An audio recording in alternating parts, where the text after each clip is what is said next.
guys, welcome back to the channel. Today I'm going to do a little bit of taking apart my little 04 street truck that I've been putting together for a couple years. Got a little bit to do on it. I've already taken a little bit off. I had a 3-piece manifold second gen swap and just a 366 silver bullet on it. I sold that turbo kit. I'm putting it on a 6.7 actually, right over there, that one. So anyway, sold the turbo kit off of it. I'm going to be putting a Whirly WC Fab S366 internally gated on the exhaust housing with a billet 480 on top of that. So that's going to be pretty neat. When I get it in, we will get that put on. But first, we have to deal with an oil leak. As a matter of fact, you might be able to see it, you might not. If you look right in that area, we've got an oil leak, and it looks like it's coming out of the head gasket. Not really sure why. I did use kind of a cheap head gasket when I put this engine together. So what we're going to do is we're going to remove the head. This build actually only has about 3,000 miles on it, and I'll get into it. I'll go through a whole list and detailed video of what all the truck has, what I've got put in it, what I've done as far as the mile build on the engine. I'll do all that, do a whole tour of the truck later on, but right now we're just going to show you getting the head off and stuff like that. Like I said, I had sold the turbo kit on it, and I knew that it had a small oil leak, so I figured I would address that when I had the exhaust off and all that stuff, because I knew that it looked like it was coming between the head and the block. So this would be the time to go ahead and get the head off, get it fire ringed, get a good Cummins gasket with the fire rings, get that taken care of while it's off, especially with the boost pressure we're going to be putting with these two turbos. So which is not going to be crazy boost, but it's definitely going to be enough to want it fire ring. So go ahead and may as well do a little overkill while we're in it. I mean, if I got the engine, I've painted it, it looks nice and everything, and I don't want to take it apart too much more, so may as well do it all at one time. Be a couple weeks before we get the turbo kit in, but we'll definitely show you getting it put back together. It's going to look pretty nice when it's done. It's going to be powder coated. I'm still a little iffy on the color, so we'll see. It might look pretty good. I look like crap, but we'll know. We'll know here in a couple weeks. But let's get this head off and get started on getting all these parts cleaned up and make it look like new again when I put it back together. So stay tuned. I'll see you in a bit.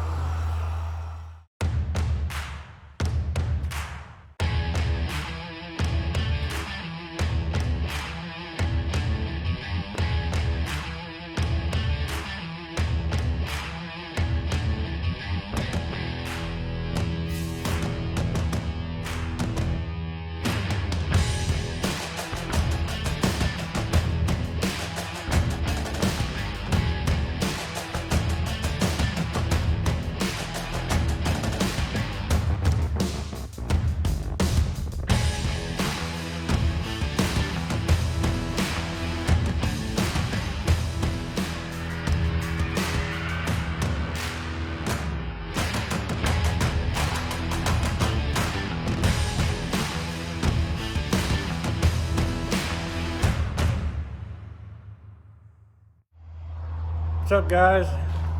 We're back in the old black truck. I got the head off, as you can see. As you can tell, it was quite a bit of mess on the head, on the block. That valve cover head gasket was crap. I knew better than to use that. It was a cheap head gasket when we did it.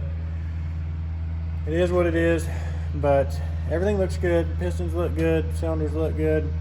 As it should. It's only got 3,000 miles on it, but they're hard miles. They're very hard miles.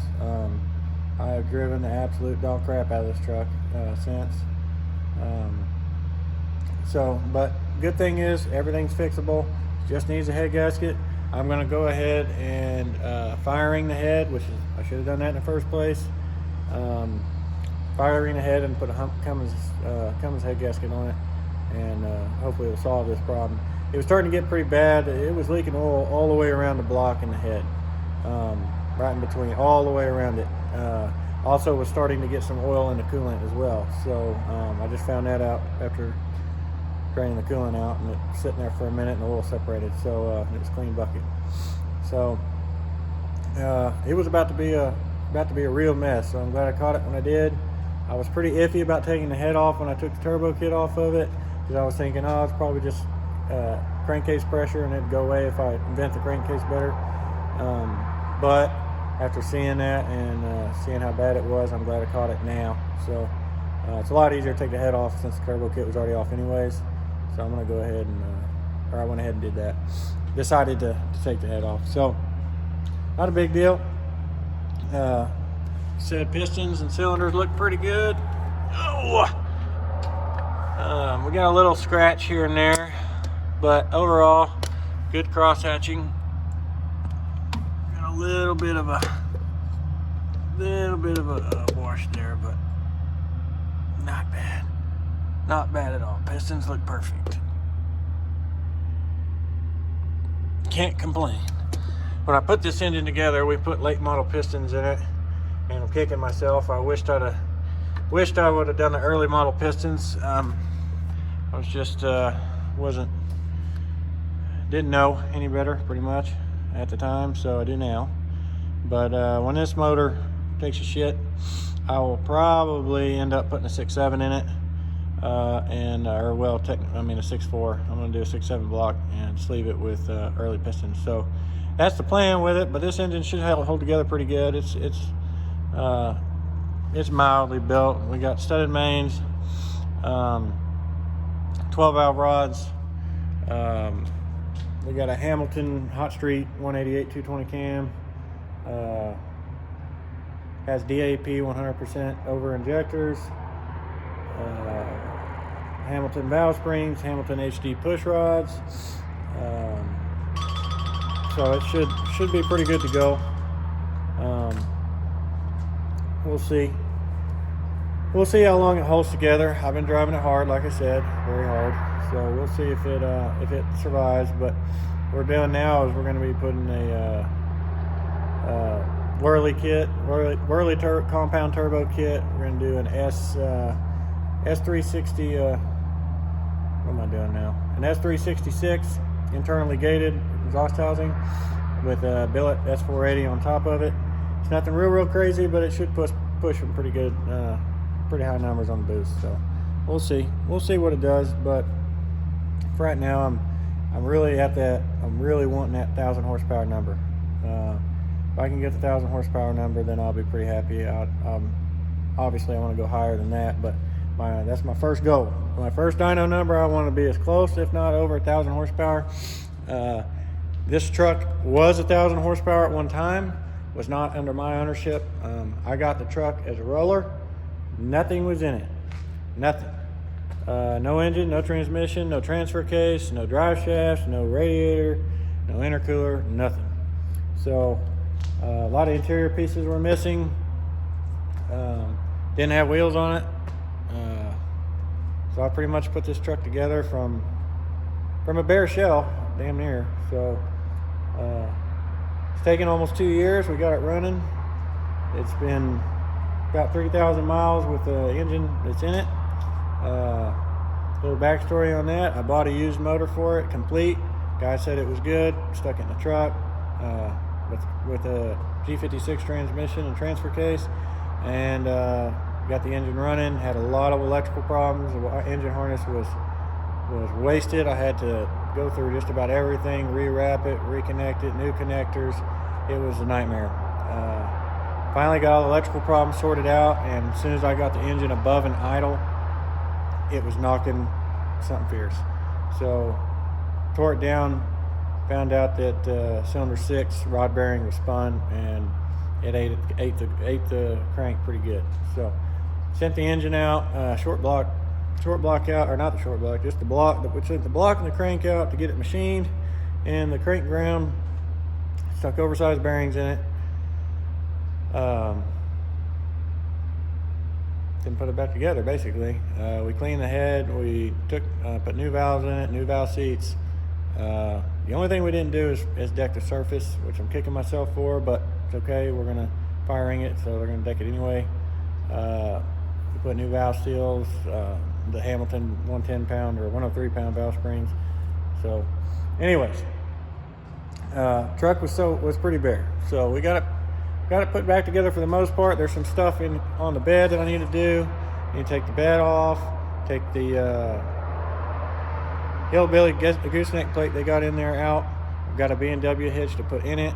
Also, with the roll pan back here, they instead of removing the factory receiver hitch like you should, take the rear of the bed up and pull it out, they just lopped it off, so the ends are still bolted to the frame, and they just put the roll pan right on top of it. And I need the truck to be able to tow a bumper pull. So this truck is not just a little race truck. It's which is not even a race truck really. It's just kind of a toy. But I still need it to be able to do things, you know, pull trailers and stuff. Nothing real big. I won't pull big stuff with this truck. I got another truck for that. But I would like it to be able to pull the boat, stuff like that. So anyways, there's still things it needs to do. As you can tell, paint job's pretty rough. A little rusted on top. Hood needs some work. Grill needs some work. Fenders need some paint. The whole truck needs to be repainted. Needs to be body work needs to be done. There's so much that this truck still needs, but we're so close. So stinking close. Once I get the head back, the firing, get the turbo kit back on it, I'm going to be and fix our crankcase vent problems. I think our engine and transmission are going to be very solid. I do intend on converting it to an automatic in the future. This is just what I could get my hands on at the time for a good price. And I also did not intend for the truck to be this fat or to go where it's going. I wouldn't say that fast, but to go where it's going. So when I put the G56 in, I just kind of thought I was actually going to daily drive it more and use it as a tow rig. But obviously you can tell that that's not the purpose anymore. So when a good deal comes along, I'll buy a Core 48 and probably put a Muldoon's kit in it, probably 1,000+ horsepower build kit, and do a full manual valve body. So that's the plan eventually, but all that stuff's going to come in time. That's not going to happen right now. Right now I just need to get it back together in a month or so I can drive it. Got some things I want to do with it, some places I want to take it. So I'd like to get it back together in a month or so, and then maybe in the next year or so we'll convert it to an automatic and do a whole series of videos on doing that. So this truck was actually an automatic in the beginning, but like I said, didn't have any parts with it. But it was an automatic. There's a gear shift on the gear selector on the column, steering column. So it was automatic originally, but like I said, I had to find everything. I had to source every part for the stinking truck. So I got what I could get my hands on at the time for the money that I had. So that's what we did, but doesn't matter. It still runs really good the way it is. It runs very strong. I've never had a truck that will downright sit you in the back of the seat in 6th gear. I've never had one do that. This truck will absolutely roll out in 6th gear. I mean, look, unlike any standard truck I've ever been in. So it's by far impressed the heck out of me.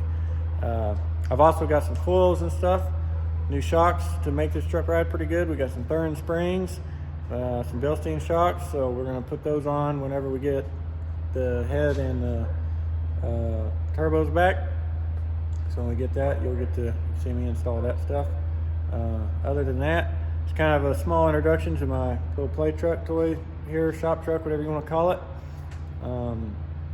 It is a factory leather truck. I think that is freaking sweet. That's one of the reasons I wanted this truck so bad, is it was factory leather and it is clean inside. I mean, we do got a tear here. Got a little tears over there on the driver's seat, but it is absolutely clean. And check this out. I found everything for this truck. Cup holder, the cup holder base with the boot, the stick, and the boot that's underneath this on the floorboard. I found that. I found this piece. I still got some stuff. I gotta find a vent. This is kind of temporary. I'm putting the doubled in one back in here once I get a good radio. Other than that, it's pretty basic as far as interior goes. But stock interior, leather, very comfortable for Dodge. Pretty comfortable. It's so much fun to drive. It is just, it'll beat the hell out of you. It is a rough freaking truck. Part of the reason is because these boys down here, these little plates, the fleece shock tower delete plates, the guy that put this truck together, I guess before me, decided it was a good idea to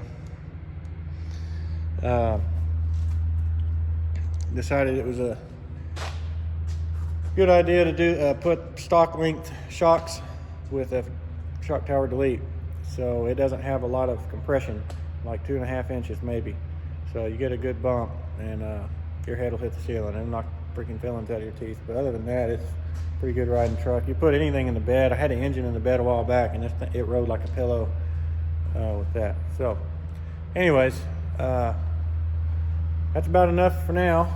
I'll see y'all back here whenever I get all the parts in for it. If not, I'll see you on the next one. Bye.